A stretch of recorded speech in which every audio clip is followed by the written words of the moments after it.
Olá, meus amigos do Milk News, estamos uma vez mais com vocês. Aliás, deixa eu aproveitar, vocês me pegaram lendo um livro aqui, eu gostaria até de sugerir, principalmente estudante de direito, ou já formados em direito, advogados, ligados à área. Esse livro aqui, do jurista Saulo Ramos, é muito bom. Eu estou relendo esse livro, tá? E diz muito interessante, diz muito sobre o Guarujá, viu? Inclusive ele narra um episódio aqui muito interessante, como é que ele conheceu o Jânio Quadros. Ele foi secretário do Jânio, ele foi no governo Jânio Quadros, ele foi assessor da presidência da República, se tornou um amigo íntimo de Jânio Quadros. Ele foi, depois do governo Jânio, teve uma brilhante carreira, foi advogado da União, um dos mais altos cargos dentro da parte jurídica, tal. Saulo Ramos, né? Morou muito tempo, ele é de Brodowski, da terra do Cândido Portinari, mas ele morou muito tempo em Santos. Ele se formou na Faculdade de Santos, que é uma grande faculdade de Direito, e ele vinha muito ao Guarujá. E aqui ele conheceu o Jânio, quando o Viola, que é muito conhecido aqui, todos sabem, o senhor Viola, tinha ainda, parece que um bar, uma lanchonete, alguma coisa, e o Jânio ia tomar umas pinguinhas lá. E era muito amigo do Viola. E quem apresentou o Saulo Ramos, a famosa figura de Saulo Ramos, ao Jânio, foi o senhor Viola. Ele conta isso aqui no livro. É interessantíssimo, leiam. Bem, por falar em Saulo Ramos, por falar em jurisprudência, coisas parecidas, existe um termo que a todo instante vocês ouvem na televisão e leem nos jornais. É dito assim, síndrome de Estocolmo. Todo mundo, os nossos colegas jornalistas, não estou querendo corrigir ninguém absoluto, pelo amor de Deus, não é isso. Mas é um vício muitas vezes da imprensa e do jornalista. E comigo já aconteceu muitas vezes. Você escreve pensando que todo mundo conheça tudo, não é isso? Não, nem todos têm obrigação de saber o que é, na realidade, a síndrome de Estocolmo. É uma figura muito usada hoje no judiciário, principalmente nas defesas, os advogados usam muito, mas eu quero explicar para você, síndrome de Estocolmo é um momento psicológico, vamos chamar assim, para ficar mais fácil para vocês entenderem, da dependência do ser humano pelo outro no que diz respeito, por exemplo, a um sequestro. É muito comum a síndrome de Estocolmo se dar exatamente nessas ocasiões, porque o sequestrado fica muito tempo junto ao sequestrador. E principalmente para nós, latinos, há uma tendência natural dessa convivência de irem se amainando os espíritos. Então é muito comum o sequestrado, ao sair, não querer acusar o sequestrador. Isto chama-se síndrome de Estocolmo. Ou se tornar amigo do sequestrador. Nós tivemos um caso emblemático, que foi o caso do Silvio Santos. Ele chegou a defender o rapazinho que havia sequestrado, ficou muitas horas com o rapazinho, ele passou a gostar até do rapazinho, que houve aquele sequestro da filha dele, se vocês se lembram. Isso é a síndrome de Estocolmo. Mas ela não se aplica só ao caso de sequestro.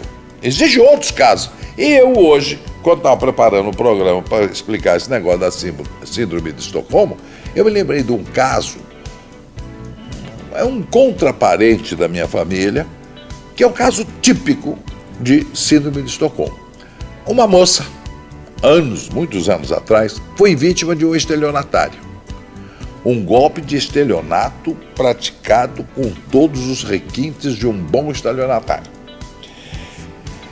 Passado o tempo, ela teve um prejuízo enorme na ocasião, teve uma série de problemas em função desse golpe do qual ela foi vítima e tal.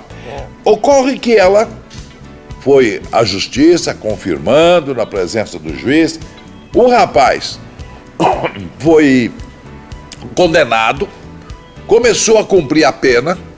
Coincidentemente, ela passou a fazer parte de um movimento religioso, se não me engano, da Igreja Católica, um desses movimentos que surgem de vez em quando. E uma das coisas que pediram a ela, se não me engano, na época dos cursilhos, lembra disso? Então falaram para ela, olha, para você exercitar o seu espírito, essa nova missão sua, você deve se aproximar daquelas pessoas com as quais você teve algum tipo de problema. O que fez essa moça? Foi visitar na prisão o estelionatário que havia causado uma série de problemas na vida dela. Pronto. Ali começaram a se ligar emocionalmente. Aquele sujeito que ela abominava como um perverso, um bandido, que já havia praticado golpe contra ela, e outros golpes ele tinha praticado, passou a já não ser tanto assim, passou a não sei o que, mas ele tem um fundo de bondade, mas eu acho que ele é mais ou menos bonzinho, não, ele é bonzinho, não, ele é uma ótima pessoa. Conclusão, cumprido parte da pena, porque aqui no Brasil ninguém cumpre pena total, ele sai da cadeia e os dois estão casados. Eu acredito que hoje há mais de 20 anos, vivendo felizes numa cidade do interior. Esse é o caso típico da síndrome de Estocolmo. Agora, ela é mais comum, mais visível, ela é mais mostrada na televisão quando há o caso do sequestro, porque ali é o caso típico mesmo. Aquela convivência, eles se tornam amigos. E muitas vezes, em função disso, há um relaxamento na segurança e o sequestrado consegue fugir. Então ele tem um aspecto positivo. Isso chama-se síndrome de Estocolmo. Tá bom? A Patrícia Hirsch. Valéria lembra bem. Ela chegou, a Patrícia Hirsch, a fazer parte. Ela bandeou para o lado dos sequestradores. Vocês se lembram? Filha do magnata da imprensa mundial, Patrícia Hirsch. É uma barbaridade isso, né? Síndrome de Estocolmo. Tá bom? Foi viver com o sequestrador, o cara que havia sequestrado. Bem, eu gostaria depois de falar, Milk News às vezes é um pouco de cultura. Muita pretensão, né? Muita pretensão do bofe. Olha, mas não é pretensão uma coisa que vai nos revoltar.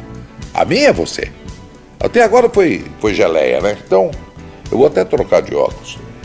Existe uma coisa, um mecanismo, uma safadeza, vamos usar esse termo, que é corriqueira aqui no Brasil. É chamado de cartão corporativo. Você já ouviu falar isso? Pois é. O cartão corporativo é um cartão que as altas autoridades, ministros, assessores de ministro, alguns, dependendo do escalão, assessores da presidência da República, dependendo do escalão, e outros mais, eles dispõem para gastos eventuais. O que é esse evento? Eventuais entre aspas. Eles são permanentes, eles não são eventuais coisa nenhuma. E são sigilosos e não declarados. Agora é que eu quero ver se com essa nova lei de acesso à verdade vai aparecer cartão corporativo. Cada cidadão brasileiro tem direito agora a entrar com requerimento. Eu vou fazer o meu primeiro, chama cartão corporativo. Quero ver se essa lei é mais uma daquelas que no Brasil se faz lei para não pegar, ou se ela vai ser para valer. O Senado já está cobrindo a folha de pagamento, dizendo que não, ela não pode ser divulgada. A maracutaia está toda lá, é o óbvio, o lulante. Tá? Então já começou mal. Cartão corporativo, eu vou ler aqui para vocês. Agora que a presidente Dilma decidiu publicar os salários dos funcionários do Executivo, em muito boa hora, hein? Mais um ponto para a presidente Dilma. Ela mandou publicar. Tá uma forfé.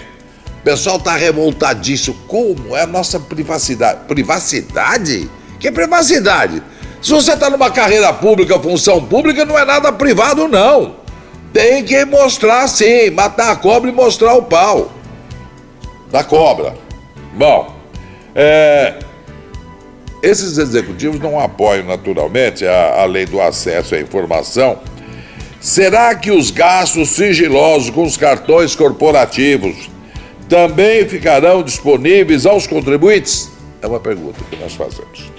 Seria interessante que se fizesse um levantamento de tudo que foi gasto com esses cartões nos últimos 10 anos. Para não dizer que a gente está só querendo pegar a Dilma, né? Ou o Lula. 10 anos. Em especial, dado o aumento absurdo dos valores ano a ano. Aumenta absurdamente os gastos com esses cartões. Né? E principalmente os chamados saque em espécie. Olha a maracutaia onde é que está. Com esse cartão, tanto você pode pagar alguma despesa, quanto pode chegar lá e sacar em dinheiro. E como ele é sigiloso, você não tem que prestar conta. Existe uma coisa dessa? Conforme informou inclusive a Procuradoria-Geral da União, o salário do funcionalismo é pago com recursos públicos, logo é público desde a origem. Diz a Controladoria-Geral que ele deve ser submetido, sim, a uma fiscalização, porque ali ele entra como se fosse um salário. Esse salário é pago com dinheiro público. Eu sou público, eu tenho o direito de saber onde está meu dinheiro, por analogia, não é mesmo? É o mínimo que você pode concluir disso. O mesmo também pode ser dito dos gastos em corporações, em cartões corporativos, em poder de altos escalões da República. Portanto, acesso total aos seus movimentos e já. Bem, isso aqui vai dar pano para manga. Mas isso aqui também me remete a um outro caso, que também é meio escandaloso. Esse negócio, nada. Veja bem, com essa lei agora vai ficar complicado. A Secretaria de Segurança Pública do Estado de São Paulo tem um negócio chamado verba secreta. Vocês sabiam disso, policiais? Vocês aí, com esse salário maravilhoso, dá para comer 2 mortadelas por mês, 1.800, 1.900. E o médico também, né? Tá ganhando 1.850 líquido. Tô falando líquido, tá? Não, mas eles ganham o bruto. Não interessa o bruto. O que eu levo para casa que interessa. Eu só posso levar para casa o líquido. Então o médico é 1.850 em média, líquido. O policial é mais ou menos isso também. E no entanto, existe uma verba no gabinete do secretário chamada verba secreta. É um outro troço ali, uma caixinha preta que ninguém toca nesse assunto. Por que será? Eu quero saber, eu tenho o direito de saber, eu cidadão, eu quero saber uma prestação de conta na verba secreta do gabinete do secretário. Não precisa nem me dizer para qual finalidade detalhar, mas olha, gastamos isso. Eles alegam que esse dinheiro é eventualmente para fazer uma diligência sigilosa, comprar o depoimento de alguém, sabe, essas maracutaiazinhas, mas que ninguém prova do que foi na realidade. Então, cartão corporativo e verba da segurança pública são duas coisas que precisam vir a público. E através da lei do acesso, se ela for para valer, eu quero fazer valer esse meu direito como cidadão brasileiro. Tá devidamente vacinado contra a hidrofobia e não mordo ninguém. Muito obrigado uma vez mais pela sua audiência, pela sua paciência. Vocês que nos acompanham aqui pela internet a qualquer momento, www.milknewstv.com.br, tá bom? Tá aí embaixo, na tarjeta, põe aí, bola, tá? E agora também TV Guarujá, 2 edições diárias, a 1h30, 13h30, logo após o Tuca Júnior, e às 17h30, 5h30 da tarde. E não é repetição não, são programas diferentes, tá bom? Um encontro marcado com vocês pela TV Guarujá e pela internet. Um grande abraço, até a próxima.